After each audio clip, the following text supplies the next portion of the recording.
साथियों, किताबें सिर्फ ज्ञान ही नहीं देती, बल्कि व्यक्तित्व भी संवारती हैं, जीवन को भी गढ़ती हैं। किताबें पढ़ने का शौक एक अद्भुत संतोष देता है।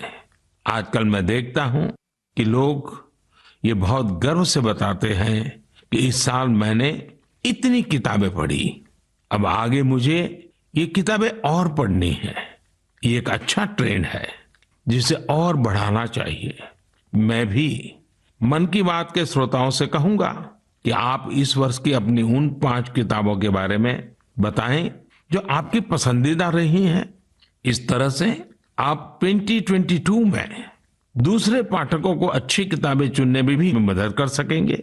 ऐसे समय में जब हमारा स्क्रीन टाइम बढ़ रहा है, बुक रीडिंग अधिक से अधिक पॉपुलर बने, इसके लिए भी हमें मिलकर प्रयास करना होगा।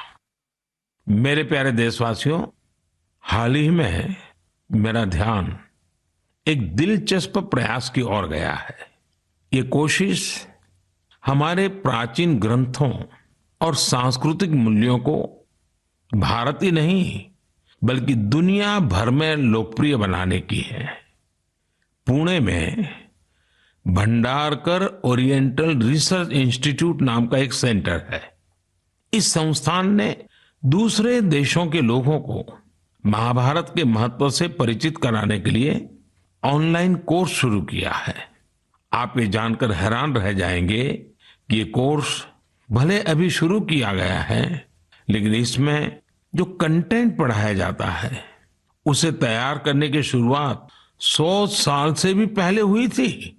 जब इंस्टीट्यूट ने इससे जुड़ा कोर्स शुरू किया तो उसे जबरदस्त रिस्पांस मिला। मैं इस शानदार पहल की चर्चा इसलिए कर रहा हूं ताकि लोगों को पता चले कि हमारी परंपरा के विभिन्न पहलुओं को किस प्रकार मॉडर्न तरीके से प्रस्तुत किया जा रहा है। 7 समंदर पार बैठे लोगों तक इसका लाभ कैसे पहुंचे, इसके लिए भी इनोवेटिव तरीके अपनाए जा रहे हैं। साथियों, आज दुनिया भर में भारतीय संस्कृति के बारे में जानने को लेकर दिलचस्पी बढ़ रही है। अलग अलग देशों के लोग ना सिर्फ हमारी संस्कृति के बारे में जानने के लिए उत्सुक हैं, बल्कि उसे बढ़ाने में भी मदद कर रहे हैं। ऐसे ही एक व्यक्ति है सर्बियन स्कॉलर डॉक्टर मोमिर निकिच। इन्होंने एक बायलिंगुअल संस्कृत सर्बियन डिक्शनरी तैयार की है। इस डिक्शनरी में शामिल किए गए संस्कृत के 70,000 से अधिक शब्दों का सर्बियन भाषा में अनुवाद किया गया है। आपको ये जानकर और भी अच्छा लगेगा कि डॉक्टर निकिच ने 70 वर्ष की उम्र में संस्कृत भाषा सीखी है। वे बताते हैं कि इसकी प्रेरणा उन्हें महात्मा गांधी के लेखों को पढ़कर मिली। इसी प्रकार का उदाहरण मंगोलिया के 93 साल के प्रोफेसर जे गेंदे धर्म का भी है। पिछले 4 दशकों में उन्होंने भारत के करीब 40 प्राचीन ग्रंथों, महाकाव्यों और रचनाओं का मंगोलियन भाषा में अनुवाद किया है। अपने देश में भी इस तरह के जज्बे के साथ बहुत लोग काम कर रहे हैं। मुझे गोवा के सागर मुले जी के प्रयासों के बारे में भी जानने को मिला है, जो सैकड़ों वर्ष पुरानी कावी चित्रकला को लुप्त होने से बचाने में जुटे हैं। कावी चित्रकला भारत के प्राचीन इतिहास को अपने आप में समेटे हैं। दरअसल काव का अर्थ होता है लाल मिट्टी। प्राचीन काल में इस कला में लाल मिट्टी का प्रयोग किया जाता था। गोवा में पुर्तगाली शासन के दौरान वहां से पलायन करने वाले लोगों ने दूसरे राज्यों के लोगों का भी इस अद्भुत चित्रकला से परिचय कराया। समय के साथ ये चित्रकला लुप्त होती जा रही थी, लेकिन सागर मुले जी ने इस कला में नई जान फूंक दी है। उनके इस प्रयास को भरपूर सराहना भी मिल रही है।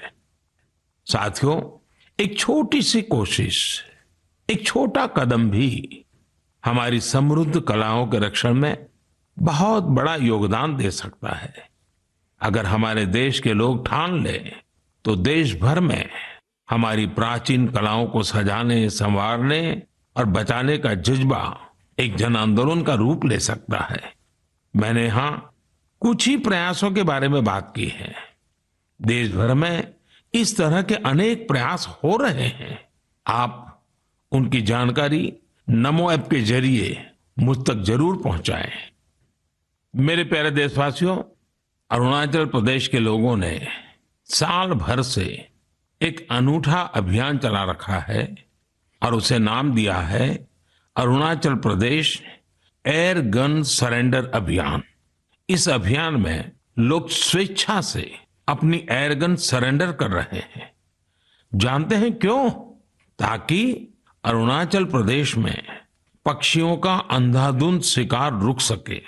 साथियों, अरुणाचल प्रदेश पक्षियों की 500 से भी अधिक प्रजातियों का घर है।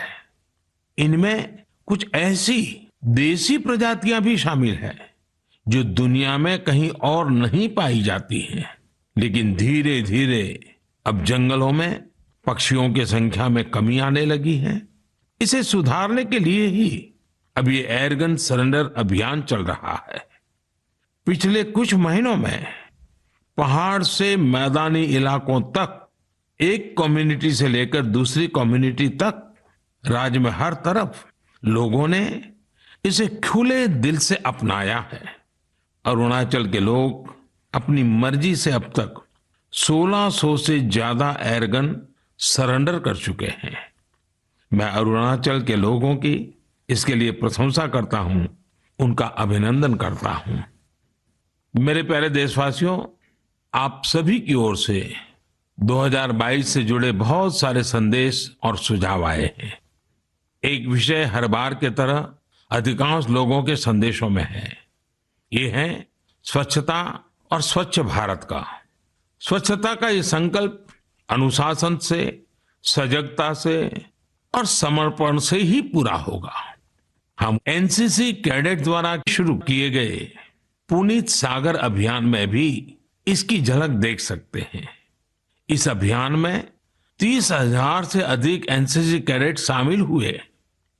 एनसीसी के इन कैडेट्स ने बीचीज पर सफाई की, वहां से प्लास्टिक कचरा हटाकर उसे रिसाइकलिंग के लिए इकट्ठा किया। हमारे बीचीज, हमारे पहाड़, ये हमारे घूमने लायक तभी होते हैं जब वहां साफ सफाई हो। बहुत से लोग किसी जगह जाने का सपना जिंदगी भर देखते हैं, लेकिन जब वहां जाते हैं तो जाने अनजाने कचरा भी फैला आते हैं। ये हर देशवासी की जिम्मेदारी है कि जो जगह हमें इतनी खुशी देती है, हम उन्हें अस्वच्छ न करें। साथियों, मुझे साफ वाटर नाम से एक स्टार्टअप के बारे में पता चला है, जिसे कुछ युवाओं ने शुरू किया है। ये आर्टिफिशियल इंटेलिजेंस और इंटरनेट ऑफ थिंग्स की मदद से लोगों को उनके इलाके में पानी की शुद्धता और क्वालिटी से जुड़ी जानकारी देगा। ये स्वच्छता का ही तो एक अगला चरण है। लोगों के स्वच्छ और स्वस्थ भविष्य के लिए इस स्टार्टअप की अहमियत को देखते हुए इसे एक ग्लोबल अवार्ड भी मिला है। साथियों, एक कदम स्वच्छता की ओर, इस प्रयास में संस्थाएं हो या सरकार, सभी की महत्वपूर्ण भूमिका है। आप सब जानते हैं कि पहले सरकारी दफ्तरों में पुरानी फाइलों और कागजों का कितना ढेर रहता था। जब से सरकार ने पुराने तौर तरीकों को बदलना शुरू किया है, ये फाइल्स और कागज के ढेर डिजिटाइज होकर कंप्यूटर के फोल्डर में समाते जा रहे हैं। जितना पुराना और पेंडिंग मटेरियल है, उसे हटाने के लिए मंत्रालयों और विभागों में विशेष अभियान भी चलाए जा रहे हैं। इस अभियान से कुछ बड़ी ही इंटरेस्टिंग चीजें हुई हैं। डिपार्टमेंट ऑफ पोस्ट में जब ये सफाई अभियान चला तो वहां का जंकयार्ड पूरी तरह खाली हो गया। अब इस जंकयार्ड को कोर्टयार्ड और कैफेटेरिया में बदल दिया गया है। एक और जंकयार्ड टू व्हीलर्स के लिए पार्किंग स्पेस बना लिया गया है। इसी तरह पर्यावरण मंत्रालय ने अपनी खाली हुए जंकयार्ड को वेलनेस सेंटर में बदल दिया। शहरी कार्य मंत्रालय ने तो एक स्वच्छ एटीएम भी लगाया है। इसका उद्देश्य है कि लोग कचरा दें और बदले में कैश लेकर जाएं। सिविल एविएशन मिनिस्ट्री के विभागों ने पेड़ों से गिरने वाली सूखी पत्तियों और जैविक कचरे से जैविक कंपोस्ट खाद बनाना शुरू किया है। ये विभाग वेस्ट पेपर से स्टेशनरी भी बनाने का काम कर रहे हैं। हमारे सरकारी विभाग भी स्वच्छता जैसे विषय पर इतने इनोवेटिव हो सकते हैं। कुछ साल पहले तक किसी को इसका भरोसा भी नहीं होता था, लेकिन आज ये व्यवस्था का हिस्सा बनता जा रहा है। यही तो देश की नई सोच है, जिसका नेतृत्व सारे देशवासी मिलकर कर रहे हैं। मेरे प्यारे देशवासियों, मन की बात में इस बार भी हमने ढेर सारे विषयों पर बात की। हर बार की तरह एक महीने बाद हम फिर मिलेंगे, लेकिन 2022 में हर नई शुरुआत अपने सामर्थ्य को पहचानने का भी एक अवसर लाती है। जिन लक्ष्यों की पहले हम कल्पना भी नहीं करते थे, आज देश उनके लिए प्रयास कर रहा है। हमारे यहां कहा गया है, क्षणशः कणश्चैव विद्याम अर्थंच साधयेत्। क्षणे नष्टे कुतो विद्या, कणे नष्टे कुतो धनम। यानी जब हमें विद्या अर्जित करनी हो, कुछ नया सीखना हो, करना हो, तो हमें हर एक क्षण का इस्तेमाल करना चाहिए।